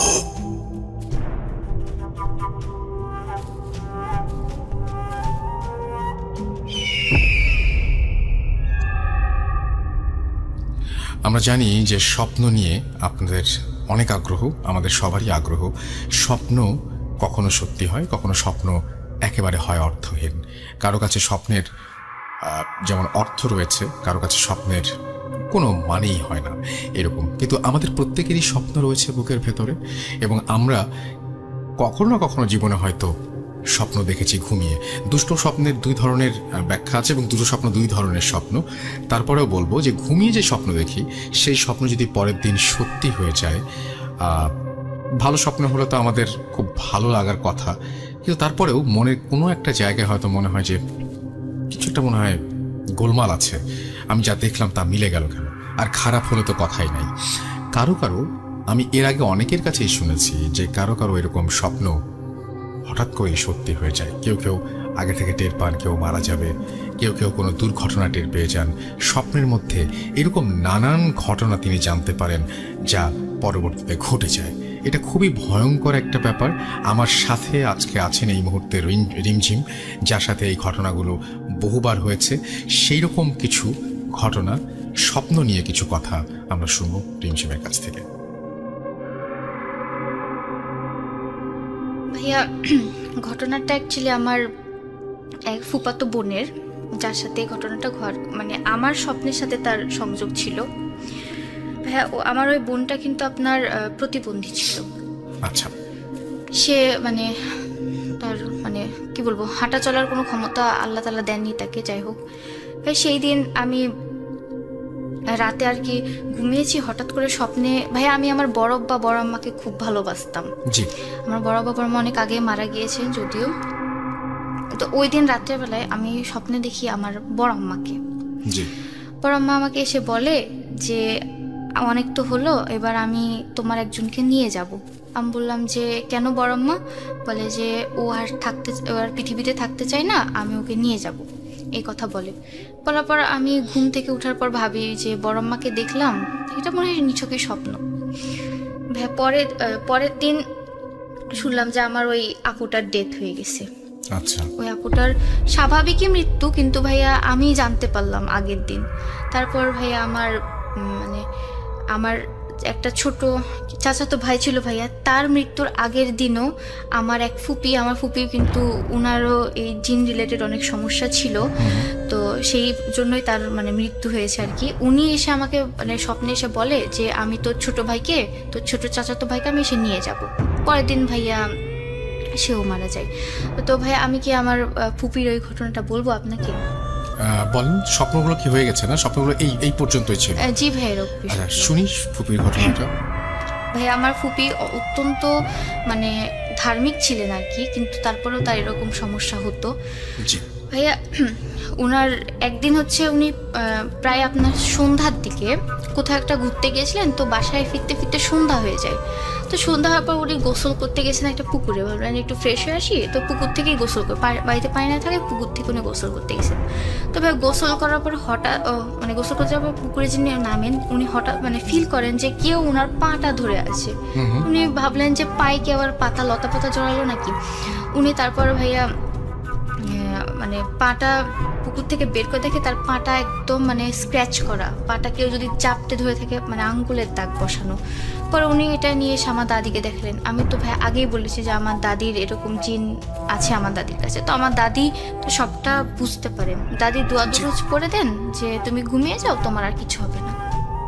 ভাইয়া উনি ঘুমিয়েছেন। রাত্রেবেলায় উনি স্বপ্নে দেখছেন ভাইয়া যে উনার হাতের মধ্যে কেউ রড ঢুকাচ্ছে, উনার হাতের মধ্যে রড ঢুকাচ্ছে, হাতের তালুতে পায়ের তালুতে রড ঢুকাচ্ছে। উনি তো চিৎকার দিচ্ছেন ভাইয়া, চিৎকার করে যন্ত্র ব্যথা লাগছে। উনি ভাইয়া চিৎকার দিয়ে ঘুম থেকে উঠে দেখেন যে সত্যি ভাইয়া তার হাতের তালু এবং পায়ের তালু থেকে ব্লাড বের হচ্ছে এবং তিনি যন্ত্রণাটা ফিল করছেন। তারপরে আমার দাদিকে ডাকলেন। দাদি আসার পর দাদি দোয়া দুরুজ বললো যে না, ওগুলা কিছু না, তুমি ঘুমিয়ে যাও, কিচ্ছু হবে না, ব্যথা সব ভালো হয়ে যাবে। পরের দিন ভাইয়া ব্লাড তো বন্ধ হচ্ছে না। পরে ডক্টরের কাছে নিয়ে গেল, ডক্টর ভাইয়া ওষুধ দিল, ব্লাড বন্ধ হয়েছে। তার পরের দিন রাতে, ওই দিন রাতে ভাইয়া আবার ঘুমিয়েছে, আবার দেখে যে স্বপ্নে কে যেন তার হাতের মধ্যে দিয়ে রড ঢুকাচ্ছে। ভাইয়া ওই টাইমে উনি এই স্বপ্নটা দেখার সাথে সাথে উনি উঠে বসার পর ভাইয়া রড ঢুকাইলে জায়গাটা যেরকম একটা গোল একটা শেপ আসে, ওই রকম তার হাতের তালুতে ওই রকম শেপ ছিল, ফুটো ছিল। হ্যাঁ, এরকম ফুটো ছিল, কিন্তু কোনো যে কিছু একটা ঢুকাচ্ছে বা কি ঢুকছে সেটা দেখা যায় না, জাস্ট ফুটো হয়ে যাচ্ছে, একা একা ফুটো হয়ে যাচ্ছে এবং সেখান থেকে প্রচুর পরিমাণে ব্লাড বের হচ্ছে। ব্লাড বের হওয়ার পর ভাইয়া উনি তো এই ঘটনাটা আমাদের কাউকে জানি। তখন আমি যদিও অনেক ছোট ছিলাম, অনেক খুব বেশি না, 12 বছর ছিল তখন আমার। তো ভাইয়া ওই দিন রাত্রেবেলায় আমি স্বপ্নে দেখি যে আমার ফুপিকে ভাইয়া কেউ যেন গলায় দড়ি কেউ ফাঁসিতে ঝুলিয়ে রেখে দিয়েছে আমার ফুপিকে। আমি ফুপিকে অনেক ভালোবাসতাম। ফুপিকে ঝুলিয়ে রেখে দিয়েছে? হ্যাঁ, ফাঁসিতে ঝুলিয়ে রেখে দিয়েছে। আমার ফুপির হাতের তালু পায়ের তালু থেকে রক্ত বের হচ্ছে, আর আমার ফুপিকে গলাটা কেটে তার রশিতে ঝুলানো, এরকম বিভৎস একটা অবস্থা। পরের দিন ভাইয়া আমি এই কথাটা আমার আম্মুকে বলে যে আম্মু আমি দেখলাম ফুপির এর অবস্থা। তখন বলে যে তোমরা এরকম দেখলা, তো চলো তোমার ফুপির খোঁজ নিয়ে আসি। পরে আমরা ভাইয়া দাদু বাড়িতে আসার পর জানলাম যে ফুপির এই অবস্থা, ফুপির হাত পা দিয়ে এরকম রোজ রাতে এরকম ব্লিডিং হচ্ছে। পরে আমার দাদু কিন্তু ভাইয়া অনেক নামাজি মানুষ, তারপরেও তার মেয়ের সাথে এরকম কেন হলো আল্লাহ মাবুদ জানেন। যাই হোক, আমার দাদু দোয়া দুরুজ পড়ে, কোনো অন্য কারো সাহায্য না ছাড়া উনি নিজেই পুরা বাড়িকে দোয়া দিয়ে শুদ্ধ করে, এরকম কি করে ওসব করলো। কিন্তু ভাইয়া আনফর্চুনেটলি আমরা কেউ ফুপিকে বাঁচাতে পারলাম না। তার মৃত্যুটাও ভাইয়া অস্বাভাবিকভাবেই হয়। আমার দাদি কিন্তু আমার ফুপির সাথেই ছিল ভাইয়া ওই রাতে। তারপরেও আমার ফুপি গলায় দড়ি দেয়। এটা তো ভাইয়া সম্ভব না যে একটা মানুষ পাশে শুয়ে আছে আর আরেকজন তার চোখের সামনে বা তার পাশে থেকে ফ্যানের দড়ি দিল, সে কিছু বুঝবে না। আচ্ছা। তো ভাইয়া আমার দাদি না কিছুই বুঝতে পারেনি। তার ওই ভাইয়া আমি যেই স্বপ্নে যেভাবে দেখেছি আমার ফুপিকে, তার ওই যে গলা থেকে রক্ত বেরোচ্ছে, গলা থেকে রক্ত যদিও বেরোচ্ছিল না, তার মুখ থেকে রক্ত বেরোচ্ছিল, আর ওই টাইমে তার হাতের তালু পায়ের তালু থেকে মানে রক্তে পুরো অবস্থা খারাপ, আর উনি ফ্যানের সাথে ঝুলছেন। এটাও আমি আগের দিন স্বপ্নে দেখেছিলাম, পরে এটাও সত্যি হয়েছে। অনেক দুঃখজনক, এবং এটা তো আপনার অনেক মানে আপনাকে অনেক কষ্ট দিয়েছে, কারণ এই ধরনের স্বপ্ন সত্যি হোক এটা তো কেউ কখনো চায় না, কখনোই চায় না। শুধুমাত্র আপনার প্রিয় ফুপুর কথা বললেন, এটা যদি অন্য কোনো মানুষও হতো, একেবারে যাকে আপনি সবচেয়ে বেশি অপছন্দ করেন, তার ব্যাপারেও হয়তো আপনি এরকম চাইতেন না। তো এটা খুব একটা কষ্টদায়ক মৃত্যু। আল্লাহ ওনাকে ক্ষমা করুন এবং ওনাকে আল্লাহ তার আত্মাকে শান্তি দিক, সেটা অবশ্যই আমাদের প্রার্থনা থাকবে। একই সাথে আপনার এই স্বপ্নকে আপনি এখনো দেখেন? না ভাই, এখন আর সেরকম স্বপ্ন দেখার সুযোগও হয় না। ওকে, তো এখন স্বপ্ন দেখেন না, সেটা আপনার জন্য হয়তো অনেক বেশি ভালো। তো যাই হোক, আপনাদেরও যদি স্বপ্ন নিয়ে এইরকম কোনো ঘটনা থাকে তাহলে আমাদের কাছে লিখে পাঠান। আমাদের অ্যাড্রেস হচ্ছে bhoot.com, আর আমাদের এটা হচ্ছে, আপনি যদিও আপনি এটা আমাদের ইয়েতে যেতে পারবেন, আমাদের ফেসবুক পেজে যেতে পারবেন, আমাদেরকে ইমেইলও করে আপনারা ঘটনা পাঠাতে পারেন। আমরা রিমঝিমকে অনেক ধন্যবাদ জানাচ্ছি আমাদের সঙ্গে থাকার জন্য এবং এরকম চমৎকার ঘটনা আমাদেরকে উপহার দেওয়ার জন্য। রিমঝিম, আপনার সাথে আবারও কথা হবে এবং আপনার সাথে আবারও যখনই কোনো ঘটনা আপনি পাবেন বা আমার সাথে শেয়ার করতে ইচ্ছা করবে, ডেফিনেটলি আমাদেরকে ইমেল করবেন বা আমাদেরকে জানাবেন। আমরা আবারও আপনার সাথে আবারও আপনার কাছ থেকে আরও ঘটনা শুনতে চাই। আপনাকে অনেক ধন্যবাদ কষ্ট করে আমাদের স্টুডিওতে আসার জন্য।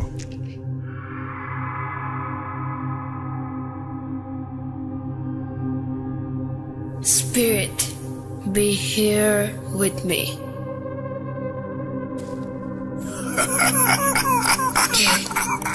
কে তুমি? Bhoot.com. The fear returns with Russell.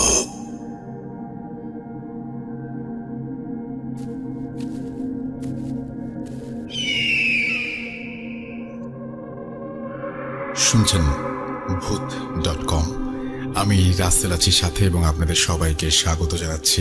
আশা করছি আপনারা এই 7 দিন ভালো ছিলেন এবং ভালোর দলেই ছিলেন।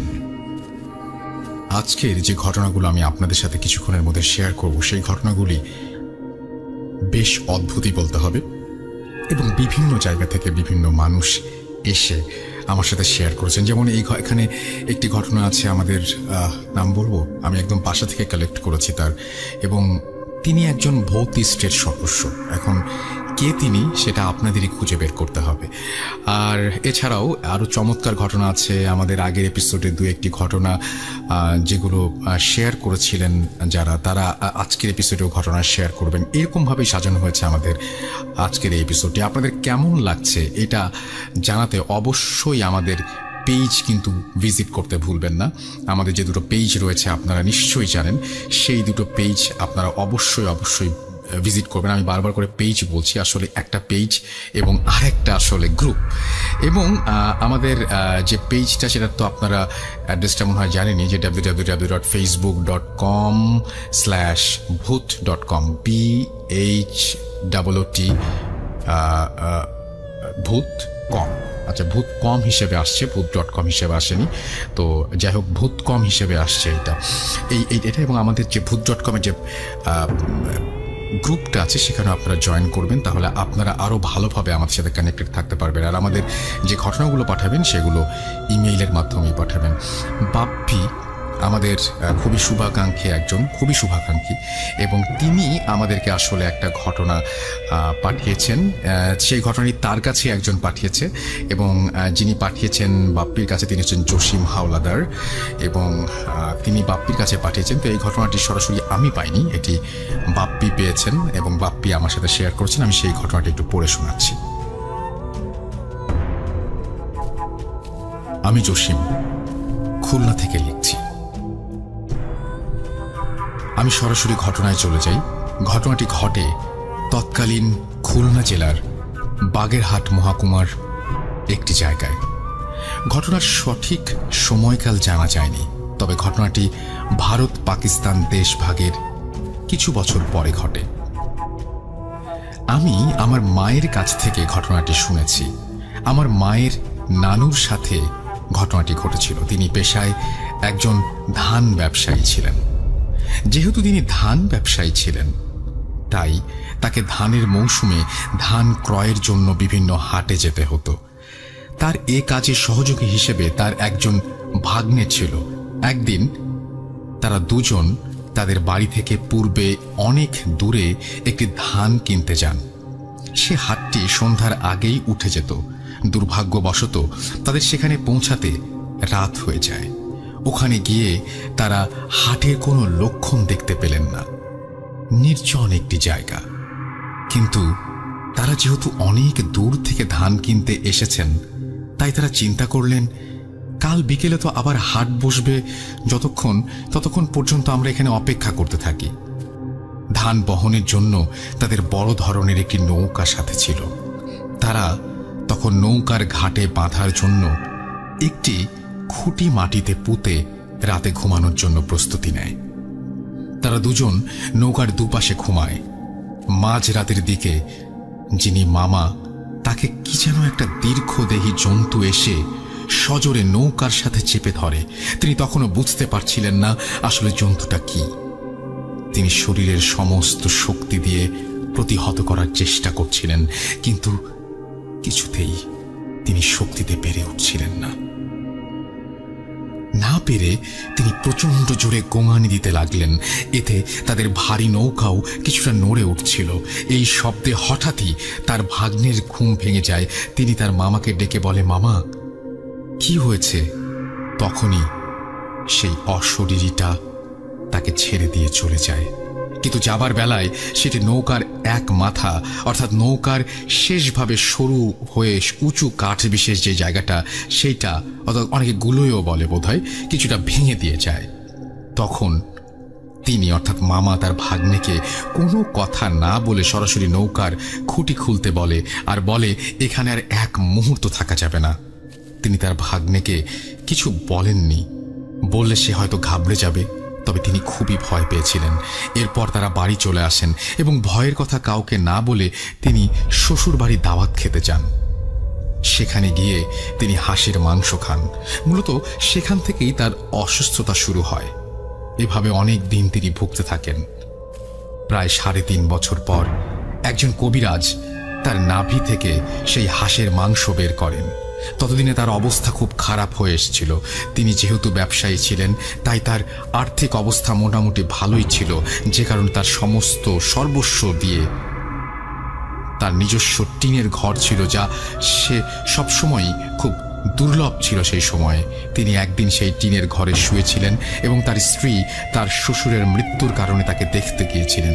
তিনি অসুস্থতার কারণে যেতে পারেননি। তারা সবাই সেদিন আর বাড়ি ফিরতে পারেননি, তাই তিনি একাই বাড়িতে ছিলেন। রাতে ঘুমন্ত অবস্থায় তার টিনের চালে কি যেন হঠাৎ ভীষণ জোরে থাপ্পড় দেয়। ওই বিকট শব্দে তিনি এতটাই ভয় পেয়ে মা বলে জোরে চিৎকার করে ওঠেন যে তিনি হার্ট ফেল করেন এবং তারপরে তিনি মারা যান। পরের দিন সকালে সবাই তাকে এসে মৃত অবস্থায় পায়। তার দাফন কাফন শেষে কিছুদিন পর তার আত্মীয় স্বজনরা আবার কবিরাজের কাছে যান এবং যাবতীয় বিষয় খুলে বলেন। কবিরাজ তাদের বলেন টিনে থাপ্পড় দেওয়া সেই জন্তুটি যে ছিল, সেই হাটে ধান কিনতে গিয়ে নৌকায় ঘুমন্ত অবস্থায় তাকে চেপে ধরেছিল। আসলে ওখানে আগে একটা শ্মশান ঘাট ছিল। দেশভাগের পর সেখানে আশেপাশে কোনো লোক থাকতো না, অনেকদিন পরিত্যক্ত অবস্থায় ছিল, তাই সেখানে শুধু দিনের বেলা অল্প সময় হাট বসত। সেই হাট থেকে এই পর্যন্ত 3.5 বছর জন্তুটি তার পিছু লেগেছিল এবং শেষ পর্যন্ত তাকে নিয়েই ছাড়ল। এই ছিল ঘটনা, এবং এই ঘটনাটা আমার কাছে খুব যে ভালো লেগেছে আমি সেটা বলবো না, এবং এর চাইতেও ভালো ঘটনা আমি আপনাদের কাছ থেকে এক্সপেক্ট করি। এবং আশা করছি এই সপ্তাহে যতগুলো ঘটনা এসছে তার মধ্যে এই ঘটনাটি আসলে সিলেক্টেড হয়েছে, সেই জন্য আপনাদের সাথে শেয়ার করলাম। আশা করছি এর চাইতেও দারুণ সব ঘটনা লিখে পাঠাবেন russell.bhoot.com@gmail.com এ। অপেক্ষা থাকবো আপনাদের ঘটনার, এবং সেই সাথে আমাদের সাথে ফেসবুকে কানেক্টেড থাকুন।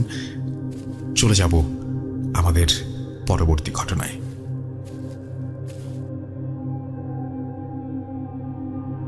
Spirit, be here with me.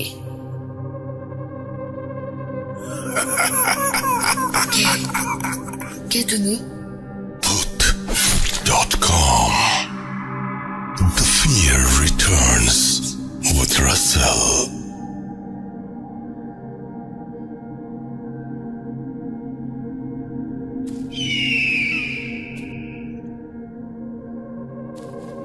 আরও একবার আপনাদের সবাইকে স্বাগত জানাচ্ছি। আমি রাসেল, শুনছেন ভূত.com।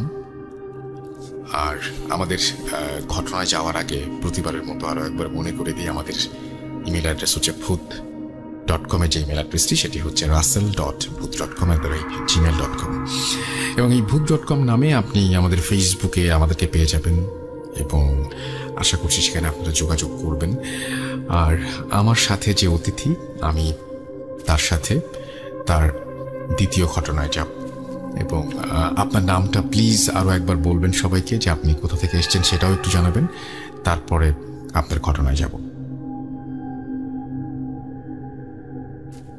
আসসালামু আলাইকুম। আমি আশিক, মাজার রোড থেকে আসছিলাম। তো আমি এখন আমার নিজস্ব এক্সপিরিয়েন্স না, তো আমার এটা হচ্ছে আমার শ্বশুর বাড়ি, আমার নানি শাশুড়ির ঘটনা।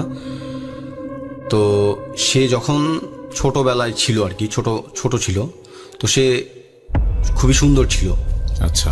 তো তার এই সুন্দরের কারণে তার পিছে বিভিন্ন প্রকারের বদজিন আর জিনেরা এরকম তার পেছনে লাগেই থাকতো। আপনার কি মনে হয় যে এরকম মানে সুন্দর থাকলে এই ধরনের আসর পড়ে বা এরকম কিছু আপনার মনে হয়? আমার মূলত এইগুলির উপরে কোনো আসলে নিজের অতটা বিশ্বাস নেই। তো আচ্ছা, আপনি যেটা শুনেছেন সেটাই বলছেন। আমার ওয়াইফ আমাকে বললো যে তার নানু তাকে এইগুলি বলছে। আচ্ছা।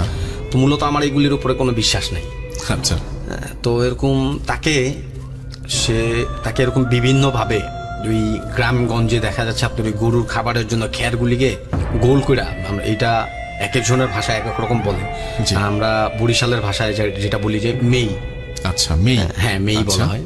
তো এই খ্যারগুলিকে গরুর খাবারের জন্য মানে ধান ছুটায় নিয়ে ওগুলিকে আর কি আপনার মেই বানায় রাখা হয়। আচ্ছা। তো আমার নানুকে এইভাবে বিভিন্ন সময়, কখনো মেয়ের উপরে, কখনো নিম গাছের ডালের উপরে, কখনো বাড়ির চালের উপরে, তো বিভিন্ন সময় বিভিন্ন উচ্চ স্থানে এরকম উঠে রাখতো। তো সে তখন ছোট। হ্যাঁ, তো এই বিষয়গুলি একটা পর্যায়ে আমার নানি শাশুড়ির যে আব্বু ছিল, সে আর কি বিষয়টা নিয়ে একটু খুব চিন্তায় পড়ে যায় যে আসলে এটা কি করা যায়, এটা তো একটা সলিউশন দরকার। হ্যাঁ, তো সে বুঝতেছে না। তো একটা পর্যায়ে সে এরকম এক হুজুরের থেকে পানি পড়া আনার জন্য চিন্তা করে। তো সে চিন্তা অনুযায়ী সে পানি পড়া আনতে যায়। তো পানি পড়া যখন সে নিয়ে আসে, তো তার আসার রাস্তায় বিশাল আকৃতির একটা দেহ নিয়ে তার সামনে দাঁড়াইছে। তো দাঁড়ানোর পরে এরকম তাকে বলতেছে যে তুমি পানি অথবা যাই কিছু নাও না কেন, আমি তোমার মেয়ের পিছু ছাড়তেছি না। সে এরকম বলতেছে, আমি তোমার মেয়ের পিছু ছাড়তেছি না। তো আমার যে নানি শাশুড়ির আব্বু ছিল, সেও আর কি একটু সাহসী এবং আপনার জাদুটোনা বা ঝাড়ফুঁকের ব্যাপারে সেও একটু পারদর্শী ছিল এই বিষয়ে। আচ্ছা। তো সে পানি পড়াটা নিয়ে যখন আসতেছিল, তো তার সামনে যখন পড়লো, তো সে বললো যে আমি আমার কাজ করতে থাকি, তুমি পারলে আমার ঠেকাও বা আটকাও, তুমি যেভাবে পারো আমাকে আটকাও। তো সে এই কথা কয়ে সামনের দিকে যখন অগ্রসর হলো, তো বাসা ঘরের সামনে চলে আসছে, এমন সময় দেখতেছে তার মেয়েকে আবারও টানার চেষ্টা করতেছে। তো সে দৌড়ে যায় তার মেয়েকে আটকানোর চেষ্টা করতেছে, এমনকি সে ওই পানিটার সাথে সাথে তার গায়ে ছিটা দিতেছে এবং তারও খাইতেও দিতেছে। তো এটা যখন করছে, তো তার মেয়েকে কোনোভাবে ওইখান থেকে ছাড়িতে পারেনি, সে আবার ওই মেয়ের উপরে উঠে রেখে সে চলে গেছে। আচ্ছা। যে ধরছিল সে ওই আবার খ্যারের মেয়ের উপরে তারে রাইখা আবার সে চলে গেছে। তো এইভাবে সে ওই তার আব্বু এরকম মসজিদ থেকে বা হুজুরের থেকে পানি আইনা প্রায় এরকম খাওয়াতে একটা পর্যায়ে অনেক বছর কেটে যায় যে আর তার এই সমস্যাটার সম্মুখীন হন না। তো একটা সময় ওই নানুকে এরকম বিবাহ দেওয়া হয়। তো বিয়ের পরে ওই জিনিসটাই তার স্বামীর সাথে আবার চলে আসে, মানে স্বামীর সাথে এইরকম আচরণ করা শুরু করে দেয়। তার মানে কি এই বিয়েটা সে মেনে নিতে পারেনি এরকম কিছু? হ্যাঁ, এরকমই কিছু একটা। হ্যাঁ, তো ওই তার স্বামীকে সে এখন বিভিন্নভাবে এরকম ঝামেলা করতেছে তার স্বামীর সাথে। আচ্ছা। তো তার স্বামী আর তার একটা বন্ধু, তো তারা প্রায় আপনার ফজরের আখ্যান দিয়া অথবা ফজরের পর এই টাইমের মধ্যেই তারা এরকম মাছ ধরতে যেত প্রতিদিন। আচ্ছা। তো একদিন ফজরের আগেই তার ওই বন্ধু চলে আসছে, চাইসা বলতেছে, ওনার নামটা সম্ভবত মোহাম্মদ আলী অথবা আলী আহমদ এরকম একটা নাম ছিল, আমার যদিও নামটা খেয়াল নেই। তো তাকে ওই নামে আইসা ডাকতেছে আর বলতেছে যে চলো মাছ ধরতে যাবা না। তো ওই নানা চিন্তা করতেছে যে এত তাড়াতাড়ি চলে আসছে, তো বলতেছে যে ঠিক আছে তুমি সামনের দিকে হাঁটতে থাকো, আমি বাসা থেকে বের হইতেছি। সেটা ছিল আপনার ফজর নামাজের আখ্যান দিয়া। তো তারা যখন এরকম বের হইছে তো সে সামনের দিকে চলে গেছে হাঁটতে হাঁটতে। তো নানা এরকম পেছন থেকে আসতেছে আর তাকে এরকম জিজ্ঞেস করতেছে যে কি ব্যাপার, আজকে এত তাড়াতাড়ি চলে আসলা কেন? তো এরকম তার ফ্রেন্ড কোনো জবাব দিতেছে না। এখন তারা প্রতিদিন যেই প্রান্তে বা যেখানে যায় মাছ ধরতে, আজকে তার অন্য রাস্তায় সে যেতেছে। হ্যাঁ, প্রতিদিন রাস্তা সোজা চলে যায়, তো আজকে সে ডাইনের দিকে ইউটার্ন করছে, ডাইনে মোচন নিছে। তো ডানে যাওয়ার পরে ওই নানা তাকে জিজ্ঞাসা করতেছে যে আমরা তো প্রতিদিন এই রাস্তাতেই মাছ ধরতে যাই, তো আজকে তুমি কেন এখানে যেতেছো বা এদিকে কেন যেতেছো? তো সে কোনো কথা বলতেছে না। তো নানু এটা দেখার পরে সে ওইখানে দাঁড়ায় গেছে, সে আর সামনের দিকে যেতেছে না। তো নানু যখন ওইখানে দাঁড়ানোর পরে আপনার তার ওই বন্ধুর পায়ের দিকে তাকাইছে, তো সে দেখতেছে এরকম পাটা শূন্যের উপরে ভাইসা আছে, মানে মাটিতে স্পর্শ নাই। তো সে এইটা দেখার পরে অনেক ঘাবড়ায় গেছে। সে আবার একটু সাহসীও ছিল, এর জন্য আর কি অতটা বেশি সিরিয়াস নেয়নি। তো সে ঘাবড়ায় ওইখানে দাঁড়ায় আছে, সে যাচ্ছে না। তো তার বন্ধু তার দিকে অগ্রসর হয়েছে, তার দিকে অগ্রসর হওয়ার পরে তারা এরকম আইসা বলতেছে চলো, টানা চেষ্টা করতেছে। তো এক পর্যায়ে সেও এরকম তার সাথে মানে ফাইটিং এ তৈরি হয়েছে, সে যাবে না, তো তাকে এরকম টানাটানি করতেছে। এক পর্যায়ে দুজনের মধ্যে তুমুল আকারে একটা মানে মারামারি শুরু হয়ে যায়। তো তারে অনেক খামসি টামসি দেওয়ার পরে ওই নানারে এরকম ওই পাশে একটা ডোবা ছিল, ডোবার মধ্যে গাইরা ফেলছে। তো গাইরা ফেলার পরে উপুত করে গাড়তে চেয়েছিল, অনেকবার চেষ্টা করছে। তো সেরকম সে আর কি তার বলে কৌশলে সে উপুত করে মানে গাড়তে পারে নাই তাকে। তো তাকে এরকম সোজাসুজি পা মাটির দিকে দিয়েই গাড়ছে, কিন্তু পুরাটা গাড়তে পারে নাই। এর মধ্যে ফজরের আজান চলে আসছে, তো ফজরের মেরেই ফেলতো। হ্যাঁ, এরকম একটা প্ল্যান ছিল। তো ফজরের আজান যখন চলে আসছে তো সে এরকম তাকে ছেড়া চলে গেছে। এরপরে ওই মানুষজন, এলাকার লোকজন আইসা তার এরকম তুইলা, তো হুজুরের কাছ থেকে এরকম পড়া টরা নিয়ে বিভিন্ন ঝাড়ফুঁক দিয়া তাকে আল্লাহর মতে ঠিক করছে। আচ্ছা, পরে ওই ফ্রেন্ডকে জিজ্ঞেস করেনি যে কালকে রাত্রে সে আসলে ডাকতে গিয়েছিল কিনা বা এরকম কিছু? আসলে নানুর কাছ থেকে যখন জিজ্ঞাসা করছিলাম তো নানু এরকম কিছুটা বলতে চাচ্ছে। আর নানুর উনি আসলে ওনার সাথে অনেক ঘটনা ঘটছে যেগুলি বলতে সে এখনো ভয় পায়। কারণ কি, এগুলি যদি সে বলে, সে এটাও বললো যে আমি যদি তোদের সাথে এগুলি বলি তো পরবর্তীতে আমার ঝামেলা হবে। হ্যাঁ, এই জন্য সে আর কি বিস্তারিত কোনো কিছু বললো না। তো আমার যদি আর কি আপনাদের স্টুডিওতে আবার আসা হয় তো ইনশাল্লাহ আমি আরো নতুন, আমি যেটা বলছি যে তা তো অবশ্যই বলবেন, থ্যাংক ইউ সো মাচ। না, আমি যেটা বলছিলাম যে আপনার এই যে মানে মানে ফুপুতো, হ্যাঁ না আমার নানি শ্বশুর। আচ্ছা, নানি শ্বশুর উনি এখন তো ঠিক আছেন? নানি শ্বশুর এখনো আছে। মানে এইখান থেকে মুক্তি পেয়েছেন কিভাবে সেটা কি আপনি জানেন? এখান থেকে মুক্তি এখনো সম্ভবত মেলে নাই, কারণ তার যে ঘর আছে। এখন বয়স কত? এখন বয়স প্রায় অনেক, কিন্তু তার ঘরের আশপাশে এখন আর তার ডিস্টার্ব করতেছে না, কিন্তু তার ঘরের আশপাশে ঘোরাঘুরি করতেছে। সে যেই ঘরে থাকে ওই ঘরটা মূলত আপনার বেড়া দিয়া বানানো আর কি। হ্যাঁ, তো ওই ঘরের আশপাশে এখনো রাত্রেবেলা অনেকেই চলাফেরা করে। ঘরের আশপাশে যে আপনার ওই লাউ গাছের যে ইয়াগুলি বানানোর মাচাগুলি দেওয়া, হ্যাঁ, তো ওই মানে এইরকম একটা ঘটনা সে বলছিল একটুখানি, যে কিছুদিন আগে রাত্রেবেলা এমন একটা বিকট শব্দ আসতো যে মাচা টাচা যা আছে সব ভাঙ্গা চুরে একবার তসতস করে ফেলতেছে। কিন্তু তারা সকালবেলা যখন উঠতেছে তো সবকিছু আগের মতোই দেখতেছে। তো নানু আর কি ওই তাদের যে বেড়া, ওই বেড়ার ফাঁকা থেকে যখন এরকম তাকাইছে তো দেখতেছে এরকম ঘুরতেছে বাড়ির আশপাশ দিয়ে। আর এরকম প্রত্যেকেই শূন্যের উপরে, 3-4 জনকে এরকম দেখছে, তো প্রত্যেকেই শূন্যের উপরে, কেউ মাটির উপরে পা নেই তাদের। এরকম আর কি মোটামুটি মাঝে মধ্যে দেখে, এই জন্য সে ভয়ে আর কি কিছু বলতে চায় না। তার মানে এইটা বললে তার উপরে একটা মানে একটা ব্যাপার কিছু ঘটবেই, সেটার জন্য হয়তো তিনি ভয় পান। ঠিক আছে, তবে একটা জিনিস যে সারা জীবনই একটা মানুষ কোনো একটা কিছু দ্বারা আক্রান্ত, এবং এই ব্যাপারটা কিন্তু আসলে মেনে নেওয়াটা খুব কষ্টকর। এবং তিনি যে মুখ খুলতে পারছেন না বা বলতে পারছেন না, সেটা তো হয়তো তার কোনো ধরনের বাধা আছে, বা তিনি ফিল করেন হয়তো যে তারপর একটা বিপদ হতে পারে বলেই হয়তো তিনি বলছেন না। তার মঙ্গল হোক এবং তিনি সুস্থ থাকুন এবং তিনি নিরাপদে থাকুন, সেটাই প্রার্থনা করব।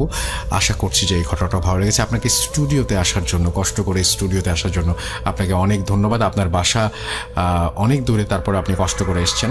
এটা আসলে আমাদের এই মানে আমার প্রতি বলবো, আমাদের এই প্রোগ্রাম ভূত.com যেটা নতুনভাবে যাত্রা শুরু করেছে তার প্রতি ভালোবাসার প্রমাণ বলবো।